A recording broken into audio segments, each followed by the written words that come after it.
ક્યાં ગયા તા? અડાજણ. એમાં શું છે કે એકવાર છે ને જીગ્ને હારવીન છે ને એના મામા એને અડાજણ લઈ ગયા હતા. તો તે દિવસનું એને શીખવાડી દીધું છે ને કે અડાજણ. તો તમે એને ગમે એમ પૂછો ને ક્યાં ગયા હતા, તો એમ કે અડાજણ. ક્યાં ગયા હતા હારું આપણે? હે? આ બાજુ જિગ્નેશે કંઈક બ્લિંકિટમાંથી ઓર્ડર કરેલું છે. શું છે ચાલો આપણે ઉપર જઈને એની પાસે જાણીએ અને કહીએ.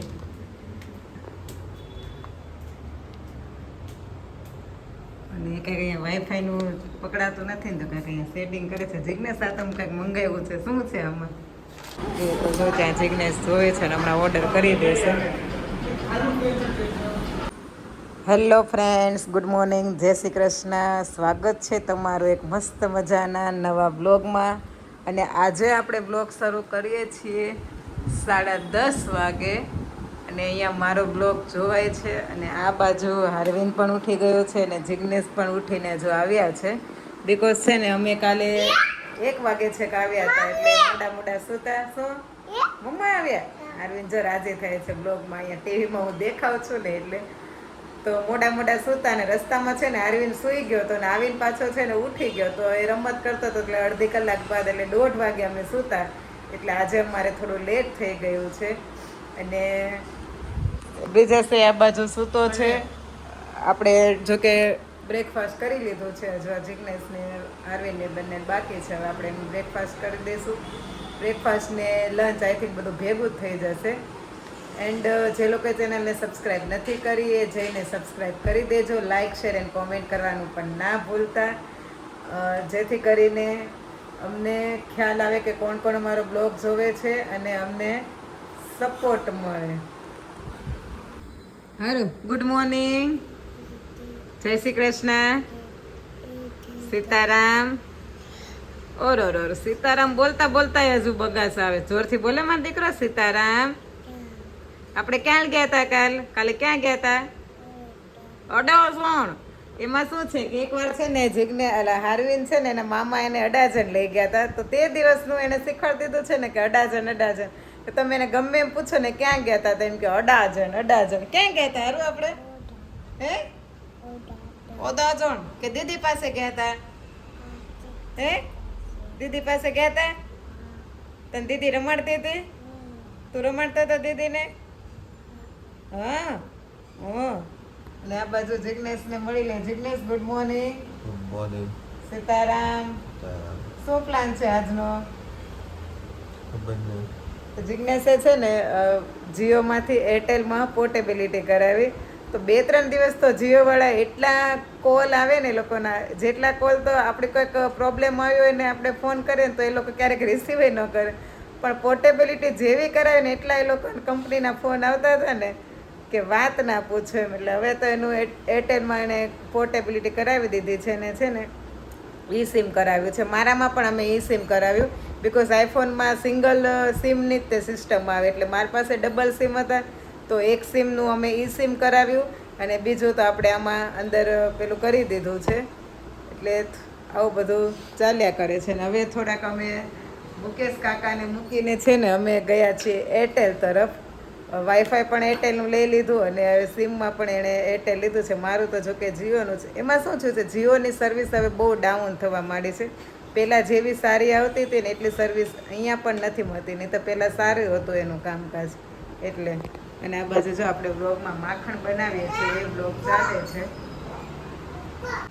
અને બ્રિજેશ મને પૂછે છે કે કાલે તમે શું ખાઈને આવ્યા? તો કાલે તો મેં ભજીયા ને એવું જ ખાધું હતું ને ત્યાં ધૂનમાં મંચુરિયન. એ તો તમે બ્લોગમાં જોયું જ હશે. પણ બ્રિજેશનું શું કે બિચારો ઘરે હોય ને તો ગમે ત્યાંથી અમે જઈને આવીએ ક્યાંક જમવાનું હોય ને તો એ પૂછે જ કે તમે ત્યાંથી શું ખાઈને આવ્યા.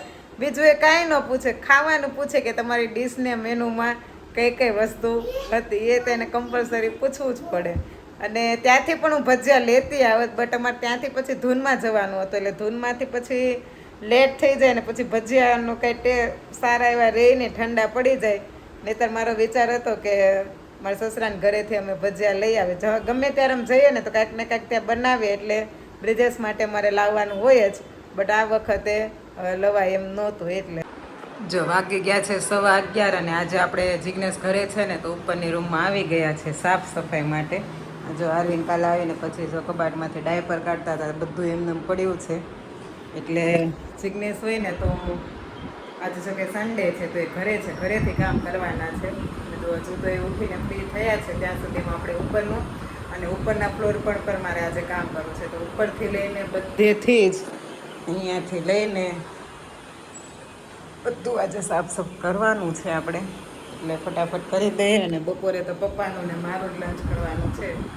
જિજ્ઞેશ તેને આજે ખાધું છે ને એક પછી બપોરે જમશે નહીં. એટલે આજે આપણો દિવસ આ રીતે આપણો આજનો શેડ્યુલ છે. ડેઈલી જે શેડ્યુલ હોય એનાથી થોડુંક આજે અલગ છે.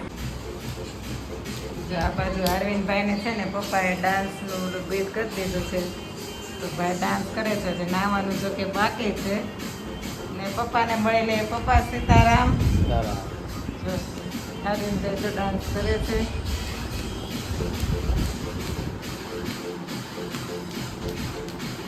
જો આપણે લંચમાં છે ને દૂધી દાળનું શાક કર્યું છે પણ છે ને રસ્તો નથી રહ્યો. મેં કીધું દાળ છે ને કાચી ન રહે, બફાઈ જાય એટલે થોડીક વધુ ચડવા દીધી પણ થોડુંક આવું થઈ ગયું છે. બટ નો પ્રોબ્લેમ, ચાલશે, વાંધો નહીં. ને આપણે હવે આજે કરી નાખીએ બીજું રોટલી બાકી છે કે મને પણ બહુ ભૂખ નથી. સવારે હાંડવો ખાધો હતો વઘારેલો. એકચ્યુઅલી કાલનો હાંડવો જે પડ્યો હતો ને તો મેં કીધું વઘારી દો. કોઈ દિવસ મેં વઘાર્યો નથી તો નાના નાના ટુકડા કરીને વઘાર્યો હતો. જિજ્ઞેશે ખાધો અને મેં પણ થોડોક ખાધો હતો. એટલે આપણે બહુ ભૂખ નથી એટલે પપ્પાનું જ એક રાંધવાનું છે. પછી ભૂખ લાગશે તો ખાઈ લેશું. એટલે લોટની આપણે આટલા લોટની રોટલી કરી નાખીએ.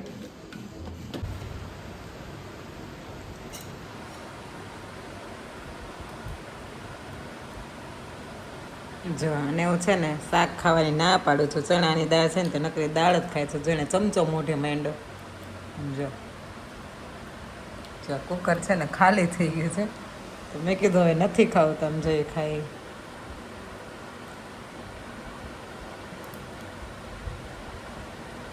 બસ ફિનિશ. આ બાજુ જિજ્ઞેશે કંઈક બ્લિંકિટમાંથી ઓર્ડર કરેલું છે. શું છે ચાલો આપણે ઉપર જઈને એની પાસે જાણીએ અને કહીએ.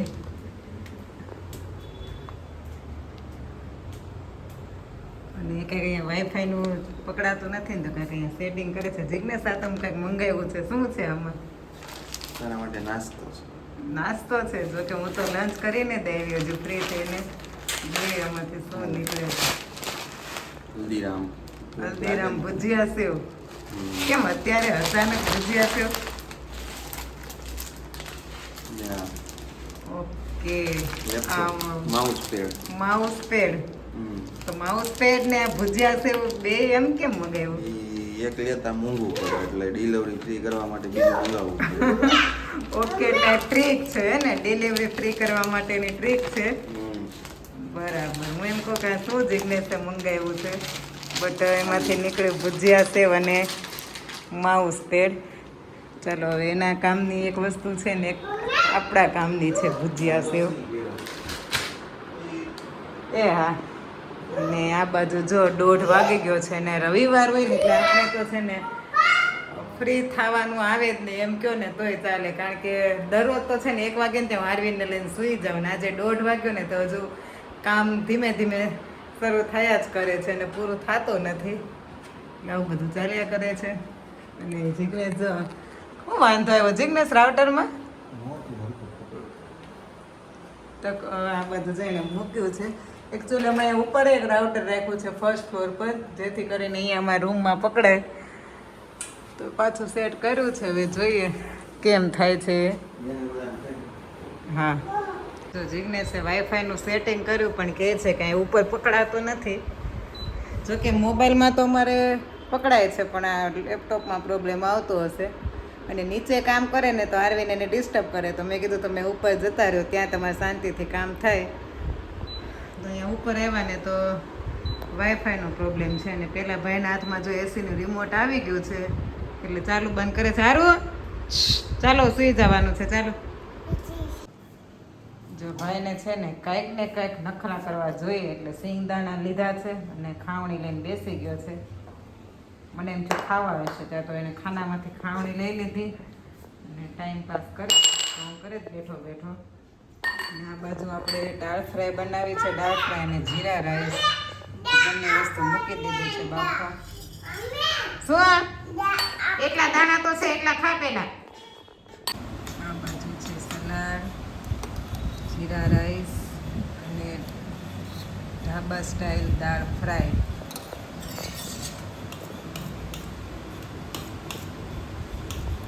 વખતે છે ને મેં ઓલા બિરયાની રાઈસ આવે ને એના બનાવ્યા છે, નહીતર અમે કોલમ ચોખા ખાવીએ છીએ. આ વખતે આ રાઈસના બનાવ્યા છે.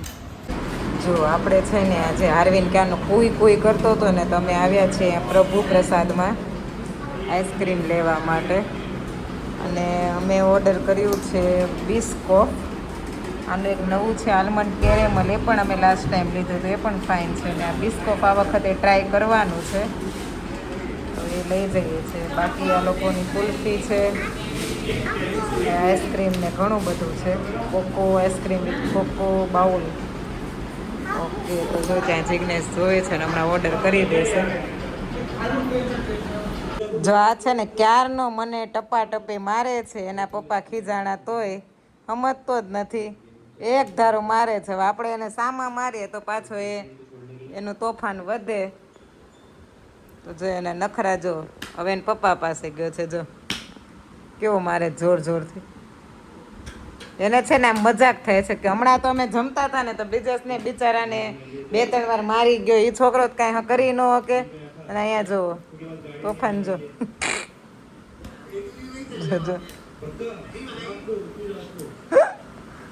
બાપ દીકરાનો ઝઘડો જુઓ તમે, બાપ દીકરાનો ઝઘડો. હમણાં છે ને જે અમે મોટો થતો જાય છે ને તોફાન એટલા વધતા જાય છે ને. હવે જા બ્રિજેશ પાસે કેમ એમ કીધું ને, આવું બધું ચાલ્યા કરે છે. ભાઈ ને કાંઈક તો કરવું જ પડે. લાવ રિમોટ લેવ. બ્રિજેશ બિચારો બીવે, કારણ કે એ તો કાંઈ ન કરી શકે. અને રિમોટ ને હવે તો દાદાને ખબર પડશે ને, રિમોટ અડધું બગાડી નાખ્યું છે. તો આ ઝઘડામાં આપણે આપણો એન્ડ કરી દઈએ, નહીં તો ઝઘડો છે ને તમારે સુધી ના પહોંચી જાય. એટલે આજના વિડીયોને આપણે અહીંયા જ કરીએ. Thank you for watching hour blogs. અને જેણે પણ ચેનલને સબસ્ક્રાઇબ નથી કરી એ સબસ્ક્રાઇબ કરી દો. આવતીકાલે ફરીથી મળીશું એક નવા બ્લોગ સાથે, એક નવા કન્ટેન્ટ સાથે. જોઈ લો, જો આવજો. બાય, જય શ્રી કૃષ્ણ, ગુડ નાઇટ.